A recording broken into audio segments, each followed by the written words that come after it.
وبركاته. وعليكم السلام ورحمة الله وبركاته.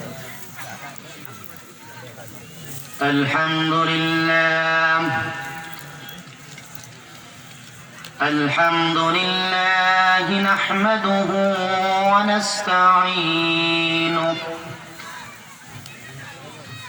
ونستغفره ونؤمن به ونتوكل عليه ونعوذ بالله من شرور أنفسنا ومن سيئات أعمالنا من يهده الله فلا مضل له ومن يضلله فلا هادي له ونشهد أن محمدا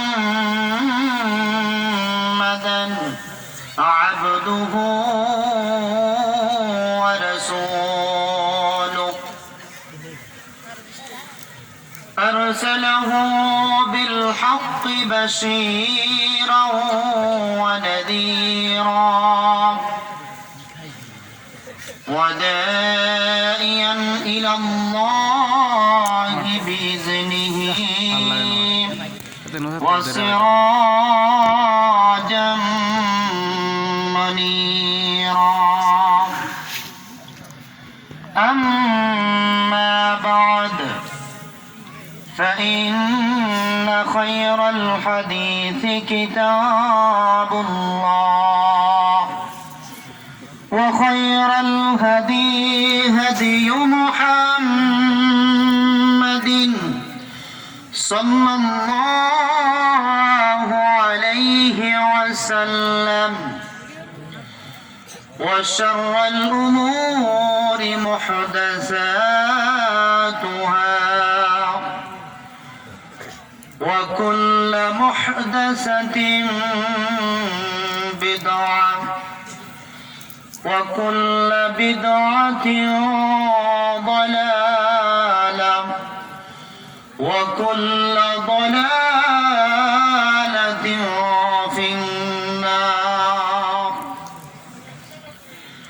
فأعوذ بالله من الشيطان الرجيم. بسم الله الرحمن الرحيم. كل نفس ذائقة الموت وإنما توفون أجوركم يوم القيامة فمن زحزح عن النار وأدخل الجنة فقد فاز وما الحياة الدنيا إلا متاع الغرور.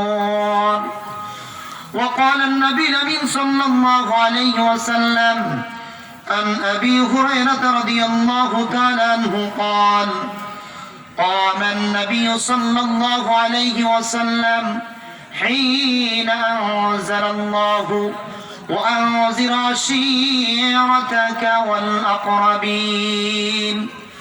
قام النبي صلى الله عليه وسلم فقال يا معشر قريش أو كلمة نهبها اشتروا أنفسكم ولا يغني عنكم من الله شيئا. يا بني عبد مناف لا أغني عنكم من الله شيئا.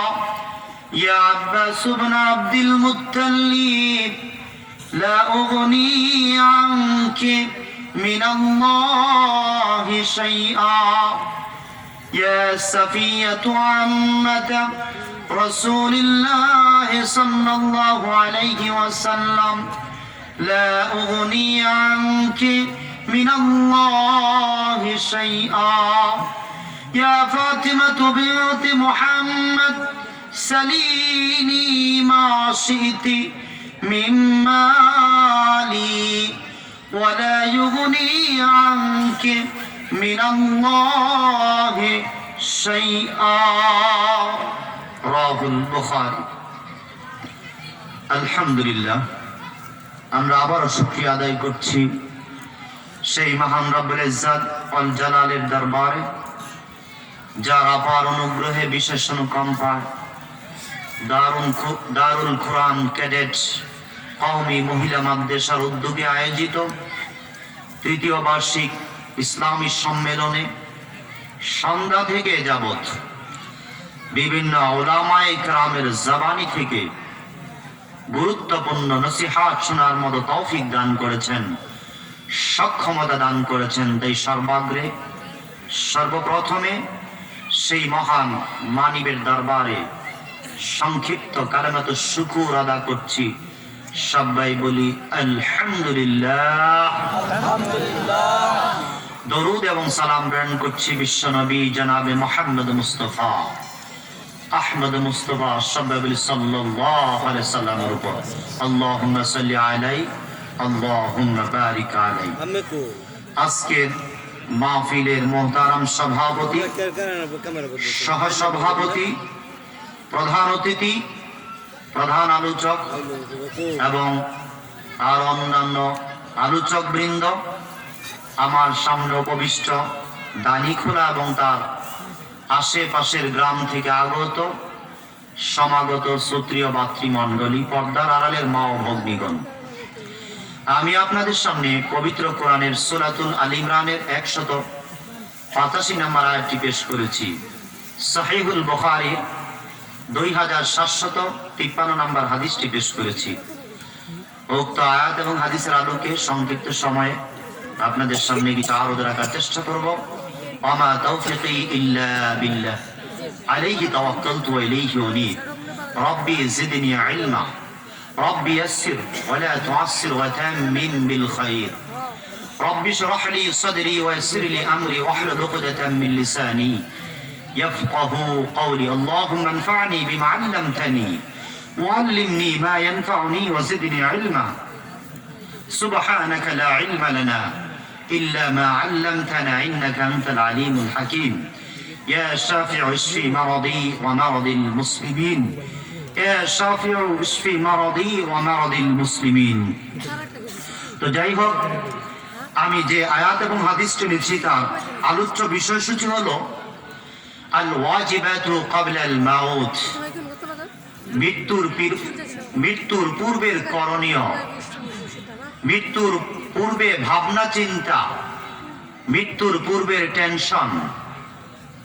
পবিত্র কোরআন এবং সহিহ হাদিসের আলোকে দলিল এবং প্রমাণ ভিত্তিক, কথা কি বুঝতে পারলেন?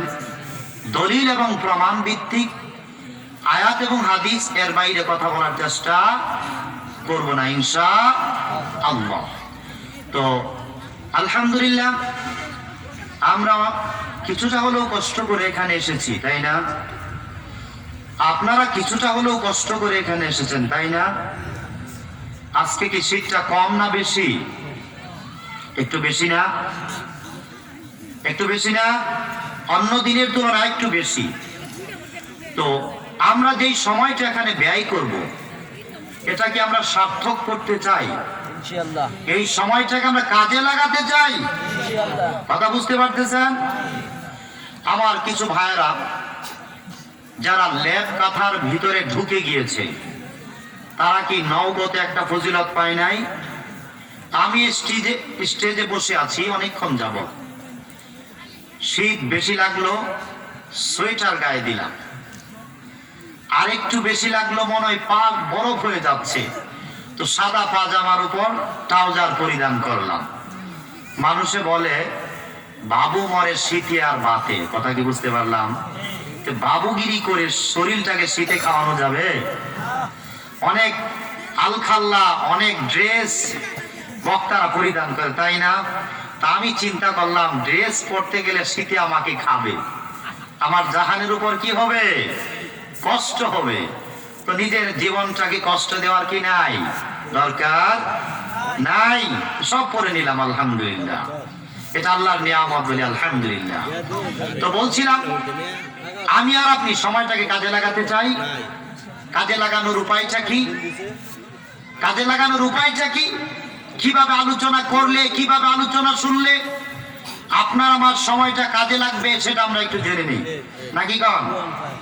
সূরাতুল আরাফ 204 নম্বর আয়াত, আল্লাহ বলছেন, وَإِذَا قُرِئَ الْقُرْآنُ فَاسْتَمِعُوا لَهُ وَأَنصِتُوا لَعَلَّكُمْ تُرْحَمُونَ। যখন তোমাদের সামনে কোরআনকে পেশ করা হয়, এক, ফাসতামিউ লাহু, মনোযোগ দিয়ে শোনো।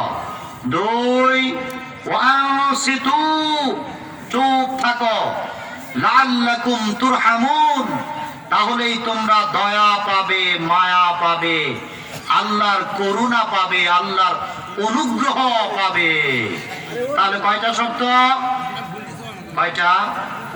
দুইটা। এক, মনোযোগ দিয়ে শুনতে হবে। দুই, চুপ থাকতে হবে। আপনাদের পরিবেশটা কিন্তু একটু এলোমেলো, তাই না? তো যারা এখানে সেখানে বসে আছেন, যারা গেটের সামনে দাঁড়িয়ে আছেন, আমি আপনাদেরকে বিনয়ের সাথে আহ্বান করছি, আলোচনা শুনবেন, নতুবা বাড়িতে চলে যাবেন।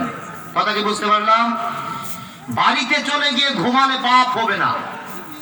কথা বুঝতেছেন? এখানে ডিস্টার্ব করলে কি হবে? পাপ হবে। এখানে ডিস্টার্ব করলে কি হবে? পাপ হবে।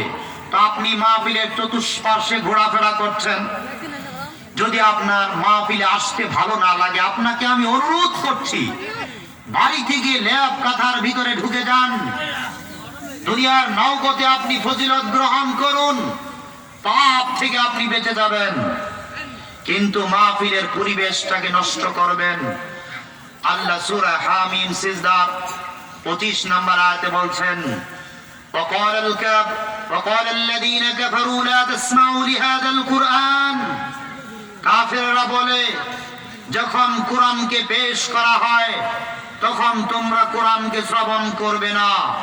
ওয়ালগাউ ফীহ, সেখানে হট্টগোল করবে, গন্ডগোল করবে, হইচই করবে, চিল্লা ফাল্লা করবে, তাহলেই তোমরা সফল কাম হয়ে যাবে, তোমাদের কুফরি মতবাদ প্রতিষ্ঠা করতে পারবে, তোমরা গালেব এবং বিজয়ী হয়ে যাবে। তো ওয়াজের মাহফিলে গন্ডগোল করা কাদের বৈশিষ্ট্য? আল্লাহ কাদের কথা বললেন? কাফেরদের বৈশিষ্ট্য। ওইখানে কিছু যুবক ভাইরা আছেন, বাচ্চারা আছে, যারা আলোচনা শুনবেন, আপনাদেরকে বিনয়ের সাথে আহ্বান জানাচ্ছি, আলোচনা মাহফিলের কয়টা ফজিলত আছে নওগাঁতে? 4টা। হাদিসে নববীতে আমরা যেটা পাই, সুনানুত তিরমিজির 3641 নম্বর হাদিস, নবী মুহাম্মদ সাল্লাল্লাহু আলাইহি ওয়াসাল্লাম বলছেন, মা মিন কওমি ইয়াযকুরুনাল্লাহ আযজা ওয়া জাল্লা, যখন কোন সম্প্রদায়, কোন জ্ঞাতি গোষ্ঠী সম্মিলিতভাবে আল্লাহর জিকির করে, আল্লাহকে স্মরণ করে, 1 নাম্বার ফজিলত, নাযালাত আলাইহিমুস সাকিনা, আল্লাহর প্রশান্তি তাদের উপর নাজিল হয়। 2, ওয়াগাশিয়াতহুমুর রাহমা, আল্লাহর রহমত তাদেরকে আচ্ছাদিত করে। 3, ওয়াখাফাতহুমুল মালাইকা, ফেরেশতারা তাদেরকে চতুষ্পার্শ্বে পরিবেষ্টন করে রাখে। 4, ওয়াযাকারাহুমুল্লাহ ফীমান ইনদাহু, এইখানে যেই লোকগুলো উপস্থিত, এদের কথা আলোচনা করে, সমালোচনা করে, পর্যালোচনা করে কে? আল্লাহ। কাদের সামনে? ফেরেশতাদের সামনে আপনার আমার নাম নিয়ে কি করে? আলোচনা করে, সমালোচনা করে।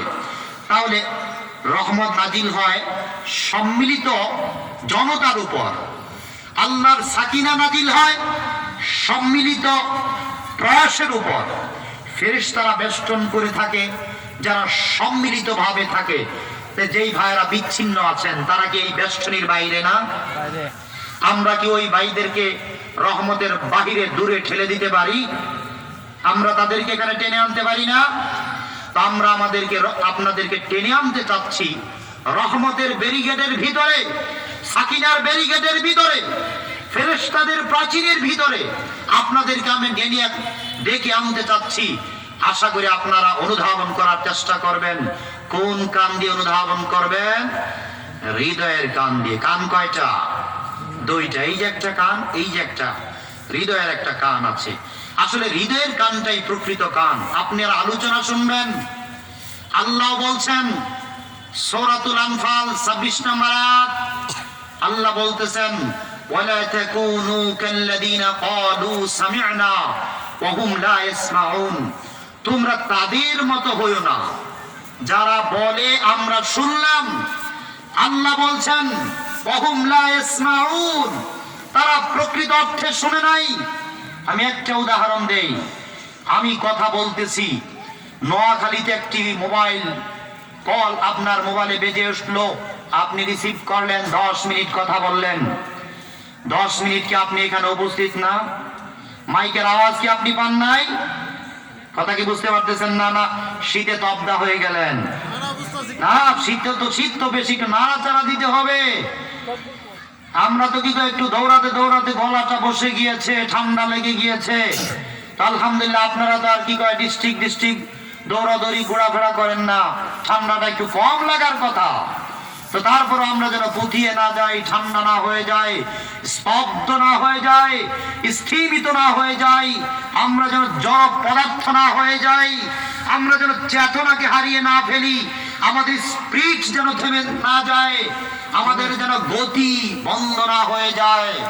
তো বলছিলাম যে আপনি 10 মিনিট মোবাইলে কথা বললেন, আমি যে আলোচনা করেছি এই 10 মিনিট আপনি বলতে পারবেন? আপনার কান কি বাড়িতে? আপনার বডি কি ঘরে? আপনার আপাত মস্তক এই সামিয়ানার নিচে না, কিন্তু একটা জিনিস বাহিরে ছিল। কোনটা বাহিরে ছিল? বডি ছিল মাঠে, হৃদয়টা ছিল নোয়াখালীতে, তাই না? ওই মোবাইল ফোনের সাথে ছিল। এই কারণে 10 মিনিট মাইকের আওয়াজ পেয়েছেন, কিন্তু মনোযোগ না থাকার কারণে আল্লাহর কসম একটি কথা আপনি বলতে পারবেন না। আল্লাহ বলছেন ওয়ালা তাকুনু কাল্লাযিনা সামি'না ওয়ালা তাকুনু কাল্লাযিনা ক্বালু সামি'না, তোমরা তাদের মতো হয়ো না যারা বলে আমরা শুনলাম।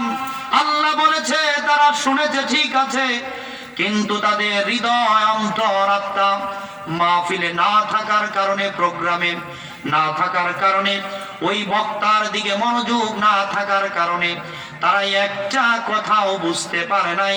আল্লাহ বললেন এই শোনার কোনো দাম নাই। ওয়া হুম লা ইয়াসমাউন, প্রকৃত অর্থে তারা কিছুই শুনে নাই। আমরা ওয়াজ থেকে আওয়াজকে বেশি পছন্দ করি, তাই না? কয় হুজুর একটা এসেছিল, যা আলোচনা না করলো মাইক ফাটিয়ে দিয়েছে। কয় খুব ভালো আলোচনা করেছে। কয় কি আলোচনা করলো? 2-4টা বলো তো। কয় তা তো বলতে পারবো না, কিন্তু আলোচনা খুব হয়েছে। কিন্তু কি আলোচনা হলো? কয় তা তো বলতে পারবো না। তো বলছিলাম আলোচনা শোনার মূলনীতি, এবার আলোচনা করার মূলনীতি আমি আপনাকে বলছি। আমরা যারা আলোচক, তারা কিসের ভিত্তিতে আলোচনা করব? আর আপনি যে শুনবেন কিসের ভিত্তিতে শুনবেন? আল্লাহ আলোচনার দ্বীনি দাওয়াতের মূলনীতি নির্ধারণ করে দিচ্ছেন। সূরাতুল মায়েদার 67 নম্বর আয়াত, আল্লাহ তার নবীকে বলছেন ইয়া আইয়ুহার রাসূল বাল্লিগ মা উনজিলা ইলাইকা মির রাব্বিক ওয়া ইল্লাম তাফআল ফামা বাল্লাগতা রিসালাতা। হে নবী, বাল্লিগ, আপনি দাওয়াতের কাজ করুন, আপনি প্রচার এবং প্রসার করুন। ওটা মা উনজিলা ইলাইকা মির রাব্বিক, আপনার রবের প্রতি যেটা আপনার প্রতি উপর নাজিল করা হয়েছে, আপনার রবের পক্ষ থেকে যেটা আপনার উপর অবতীর্ণ করা হয়েছে, ওটার তাবলীগ করুন, ওটার দাওয়াত দিন। তাহলে আল্লাহর পক্ষ থেকে নবীকে যেটা দেওয়া হয়েছে ওটার নাম কি? ওহী। ওটার নাম কি? কিছু শিখতে হবে তো, তাই না? ওটার নাম কি? ওহী। যদি বলতে না পারেন কবরে প্রশ্নের জবাব দিবেন কেমনে? কবরে যে তিনটা প্রশ্নের সঠিক উত্তর দিতে পারবে। হাদিস সুনান আবু দাউদ 4751 এবং 53, দুইটা হাদিস। তিনটা প্রশ্নের সঠিক জবাব যে দিতে পারবে, চতুর্থ নম্বরে ওই কবরের ফেরেশতা তাকে প্রশ্ন করবে, হে আল্লাহর বান্দা, মান রব্বুকা, রব তোমার আল্লাহ, ওয়ামা দীনুকা, দীন তোমার ইসলাম, ওয়ামান হাদার রাজুল আল্লাযী বুইসা ফীকুম, এই লোকটাকে যাকে তোমাদের মধ্যে প্রেরণ করা হয়েছিল, তুমি বললে তার নাম নবী মুহাম্মদ সাল্লাল্লাহু আলাইহি ওয়াসাল্লাম। এত সুন্দর জবাব তুমি কিভাবে দিলে? আমাদের জানার আগ্রহ আছে না? কবরের প্রশ্নের তিনটা জবাব শুনে কবরের ফেরেশতা আশ্চর্যিত হয়ে যাবে, বলবো, আল্লাহর বান্দা, এত সুন্দর জবাব তুমি কিভাবে দিলে? হাদিস সুনান আবু দাউদ 4751 এবং 53, দুইটা হাদিসে বলা হয়েছে তিনটা প্রশ্নের সঠিক জবাব যে দিবে, চতুর্থ নম্বরে যখন ওই কবরের ফেরেশতা তাকে প্রশ্ন করবে কিভাবে এত সুন্দর জবাব দিলে, তখন তিনটা কথা বলবে, ইন্নী করাতু কিতাবাল্লাহ, আমি আল্লাহর কিতাব কোরআন পড়েছি। দুই, ওয়া আমানতু বি, ওই কিতাবের প্রতি ঈমান আনয়ন করেছি। তিন, ওয়া সাদ্দাকতু, ওই কিতাবকে আমি অন্তর আত্মা দিয়ে সত্য এবং সঠিক বলে জেনেছি। সুবহানাল্লাহ। তাহলে কবরের প্রশ্নের জবাব দিলে কোথায় যেতে হবে? কোথায় যেতে হবে? কোরআনের কাছে যেতে হবে। ওই ব্যক্তি বলবে, ইন্নী করাতু কিতাবাল্লাহ, আমি আল্লাহর কিতাব পড়েছি। যদি এই জনতাকে প্রশ্ন করা হয়, মান রব্বুকা, রব তোমাকে, রবের পরিচয় দেন। এই জনতাকে আমি প্রশ্ন করলাম, কবরের ভিতরে প্রশ্ন আসলো, মান রব্বুকা, রবের পরিচয় দেন। একজন দিবেন। আল্লাহ তো রবের নাম, আল্লাহ তো রবের নাম, রবের পরিচয় দেন। কোরআন থেকে একটা পরিচয় দেন। রবের পরিচয় দিতে পারবেন না, তাহলে তো ইন্টারভিউ ফেল। কবরে কি ইন্টারভিউ? কি ফেল। প্রশ্ন তো আউট হয়ে গিয়েছে। মূসা নবী যখন ফেরাউনের কাছে গেলেন, সূরাতুত তাহা 49 এবং 50 নম্বর আয়াত খুলে দেখুন। মূসা ফেরাউনকে জিজ্ঞাসা করলো, ফামার রব্বুকুমা ইয়া মূসা, হে মূসা, তোমার রব কে, তোমার প্রভু কে? সূরাতুল বাকারা 260 নম্বর আয়াত খুলে দেখুন। নমরুদ আমাদের জাতির পিতা ইব্রাহিম আলাইহিস সালামকে জিজ্ঞাসা করলো, তোমার রব কে? আমাদের নবী মুহাম্মদ সাল্লাল্লাহু আলাইহি সাল্লামকে মক্কার কুফাররা জিজ্ঞাসা করলো, ও মুহাম্মদ সাল্লাল্লাহু আলাইহি সাল্লাম, তুমি যে এক আল্লাহর দিকে ডাকছো, আল্লাহটা কি, আল্লাহর পরিচয় কি? নবী বলে, আমি তো বলতে পারি না। নবী জিজ্ঞাসা করলেন জিব্রাইলকে, ও জিব্রাইল, আমি তো এই সহস্র জনতার সামনে আটকে গেলাম, তাদের প্রশ্নের মুখোমুখি হয়ে গেলাম, আমি তো সঠিক জবাব দিতে পারলাম না। মক্কার মুশরিকরা আমাকে বলল, ও মুহাম্মদ সাল্লাল্লাহু আলাইহি ওয়াসাল্লাম, তোমার রবের পরিচয় দাও। ও জিব্রাইল, তুমি রবের পরিচয় বলে দাও। জিব্রাইল চলে গেলেন কার কাছে? আল্লাহর কাছে। যে রাব্বুল আলামিন, তোমার নবী রবের পরিচয় জানতে চায়, তোমার পরিচয় জানতে চায়। আল্লাহ, আমি তোমার নবীর কাছে গিয়ে তোমার কি পরিচয় দিব, কিভাবে তোমাকে উপস্থাপন করব? আল্লাহ রাব্বুল আলামিন কোরআনে ছোট্ট একটা সূরা দিয়ে দিলেন। সূরাটা আমিও জানি, আপনিও জানেন, আবাল বিদ্যা বনিতা সবাই সেটা মুখস্থ জানে। আল্লাহ রাসূল বললেন, কুল হুয়াল্লাহু আহাদ তাদিলু সুলুসাল কুরআন। এই ছোট্ট একটা কোরআন, এই ছোট্ট একটা সূরা যদি কেউ একবার পাঠ করে, তাহলে কোরআনের 1/3 পড়ার সওয়াব হয়ে যায়। সুবহানাল্লাহ। এই সূরার এত মর্যাদা কেন? এই সূরাই হলো আল্লাহর পরিচয়। বলি সুবহানাল্লাহ। কবরের ফেরেশতা যদি বলে আল্লাহর পরিচয় দাও, কি বলবেন? কুল হুয়াল্লাহু আহাদ আল্লাহুস সামাদ লাম ইয়ালিদ ওয়া লাম ইউলাদ ওয়া লাম ইয়াকুল লাহু কুফুয়ান আহাদ। যদি বলে মান রব্বুকা, রবের পরিচয় দাও, সূরাতুল বাকারার 255 নম্বর আয়াত বলবেন আয়াতুল কুরসি আল্লাহুল্লাযী লা ইলাহা ইল্লা হুয়াল হাইয়ুল কাইয়্যুম। যদি বলে রবের পরিচয় দাও, আয়াত সূরাতুল হাসরের সর্বশেষ আয়াত বলে দিবেন আল্লাহুল্লাযী লা ইলাহা ইল্লা হুয়াল আলিমুল গায়বি ওয়াস শাহাদাতি, এই আয়াত বলে দিবেন। যদি বলে রবের পরিচয় দাও, সূরাতুস সিজদার প্রথম আয়াত বলে দিবেন আল্লাহুল্লাযী খালাকাস সামাওয়াতি ওয়াল আরদ ওয়া মা বাইনাহুমা ফি সিত্তাতি আইয়ামিন সুম্মা ইসতাওয়া আলাল আরশ, এই আয়াতগুলি বলে দিবেন। তো বলছিলাম যে কোরআন পড়তে হবে, নতুবা কবরে আপনি ফেল। তো রবের বিধান নবীর প্রতি যেটা নাজিল করেছেন সেটার নাম কি? ওয়াহি। ওহি কয় প্রকার? দুই প্রকার। এক ওয়াহিয়ে মাতলু, দুই ওহিয়ে গায়রে মাতলু। মাতলু মানে যেই ওহি তেলাওয়াত করা হয়, গায়রে মাতলু মানে যেই ওহিকে তেলাওয়াত করা হয় না। তাহলে আল্লাহ তার রাসূলকে বলছেন, হে নবী আপনি ওটার দাওয়াত দেন, ওটার তাবলীগ করুন যেটা আপনার প্রতি নাজিল করা হয়েছে। আর নবীর প্রতি যেটা নাজিল করা হয়েছে সেটার নাম ওয়াহি। আর ওয়াহি দুই প্রকার, একটা তেলাওয়াত করা হয় যেটার নাম হলো কোরআন। আমরা নামাজে কি পড়ি? আলহামদুলিল্লাহি রাব্বিল আলামিন আর রহমানির রহিম মালিকি ইয়াউমিদ্দিন। আমরা নামাজে কোরআন পড়ি না?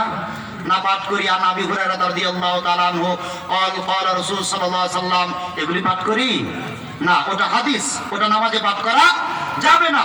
তো আল্লাহ তার নবীকে বলছেন ওয়াজ করুন এই দুইটা দিয়ে, কোরআন এবং হাদিস দিয়ে, এর বাইরে ওয়াজ করা যাবে না। মিশকাতুল মাসাবিহ 187 নম্বর 86 নম্বর হাদিস, নবী মুহাম্মদ সাল্লাল্লাহু আলাইহি ওয়াসাল্লাম বিদায়ের পূর্বক্ষণে তার জাতিকে সাবধান এবং সতর্ক করে বলছেন, তারাকতু ফীকুম আমরাইন লান তাদিল্লু মা তামাসসাকতুম বিহিমা কিতাবাল্লাহ ওয়া সুন্নাত রাসূলি। আমি চলে যাচ্ছি, আমি বিদায় নিয়ে চলে যাচ্ছি, আমি তোমাদের মধ্যে আর থাকবো না। তবে হ্যাঁ, আমি দুইটা জিনিস শিখে গেলাম, এই দুইটা বস্তুকে তোমরা যতক্ষণ পর্যন্ত দৃঢ়ভাবে ধারণ করবে, লান তাদিল্লু, কশ্চিন কালেও তোমরা পথভ্রষ্ট হবে না। দুইটার এক নাম্বার হলো কিতাব আল্লাহ, আল্লাহর কিতাব। দুই নাম্বার হলো ওয়া সুন্নাত রাসূলি, তদীয় রাসূলের সুন্নাত। সুন্নাত মানে হলো হাদিস। তার মানে আল্লাহ রাসূল আমাদেরকে দুইটা বিষয় অনুসরণ করতে বলেছেন। এক কিতাব আল্লাহ, আল্লাহর কিতাব। দুই ওয়া সুন্নাত রাসূলি, তদীয় রাসূলের সুন্নাত।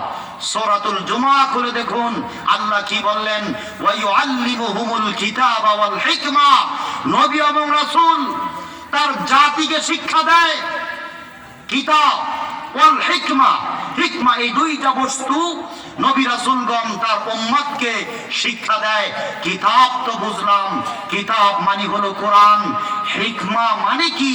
পৃথিবীর অধিকাংশ তাফসীরবিদদের মতে হিকমা মানে হলো সুন্নাহ, সুন্নাহ মানে হলো হাদিস। তার মানে দাওয়াতের মূল নিতে হবে দুইটা। এক, কোরআন থেকে কথা বলা লাগবে। দুই, হাদিস থেকে কথা বলা লাগবে। কোরআন এবং হাদিস জন্ম থেকে মৃত্যু পর্যন্ত, আর লাহাত থেকে মাহাত পর্যন্ত আপনি সারা জীবন প্রচার এবং প্রসার করে শেষ করতে পারবেন না। এই দুইটার বাহিরে আলোচনা করার আপনার দরকার নাই। এই দুইটা বলে কি শেষ করা যাবে জীবনে? শেষ করা যাবে? বুখারীতে কয় হাজার হাদিস আছে? ৭৫৫৩টা। মুসলিমে কয়টা আছে? ৭৫৭২টা। মেশকাতে কত আছে? ৫৫০০। তিরমিজিতে কত আছে? প্রায় ৪০০০। আবু দাউদে কত আছে? প্রায় ৫০০০। কয়টা হাদিস আপনাকে আমি শোনাবো?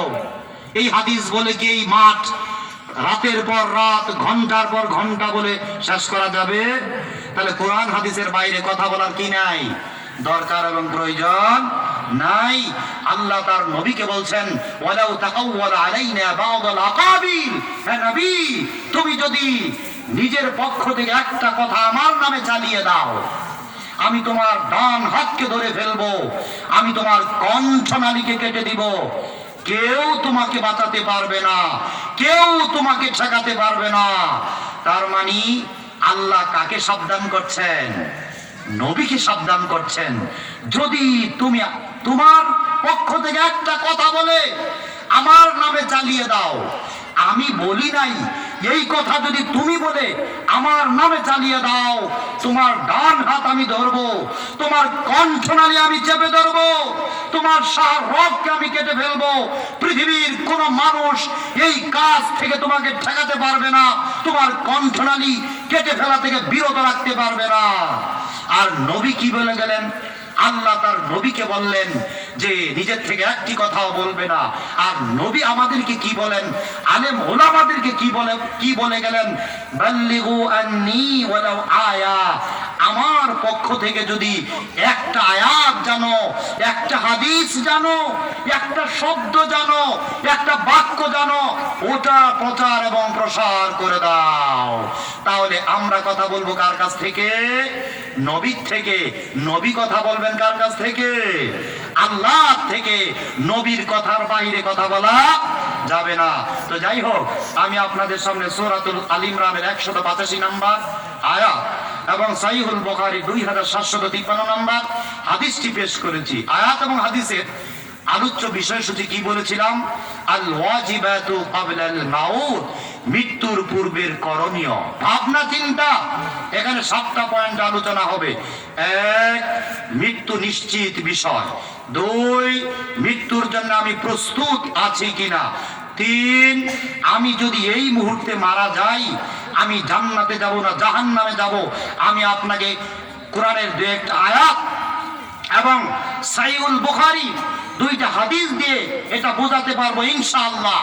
আপনি বুকে হাত দিয়ে এই মুহূর্তে অনুমান করতে পারবেন, আপনি যদি এই মুহূর্তে মারা যান, আপনি জান্নাতে যাবেন না জাহান্নামে যাবেন। আমি সার্টিফিকেট দিব না। নবী যেভাবে আপনাকে জান্নাতি বলে মূল্যায়ন করেছেন কিংবা জাহান্নামী বলে মূল্যায়ন করেছেন, ওইভাবে আমি বোঝানোর চেষ্টা করব। 4, মৃত্যুর পূর্বে কি কি করা দরকার। 5, পরকালে কি দরকার। পরকালে আবার 2টা ধাপ আছে। 1, কবরের জগৎ, কবরে কি দরকার। 2, আল বাসে বাদাল মাউত, মৃত্যুর পরবর্তী জীবন অর্থাৎ হাসরে কি দরকার। 6 নাম্বার পয়েন্টে আসি, কি আমল করলে মৃত্যুটা ভালো হবে। 7 নাম্বার পয়েন্ট হলো বিশ্বনবী মুহাম্মদ সাল্লাল্লাহু আলাইহি ওয়াসাল্লাম মৃত্যুর পূর্বে 7টা দিন তিনি কিভাবে অতিবাহিত করেছেন, তার মৃত্যুর পূর্বের সময়টা কেমন ছিল, এটা জানা এই উম্মতের জন্য একান্ত জরুরি। নবী কিভাবে হাঁটি হাঁটি পা করে কিভাবে মৃত্যুর দিকে এগিয়ে গেলেন, নবী এটা জানতে পেরেছিলেন যে আমি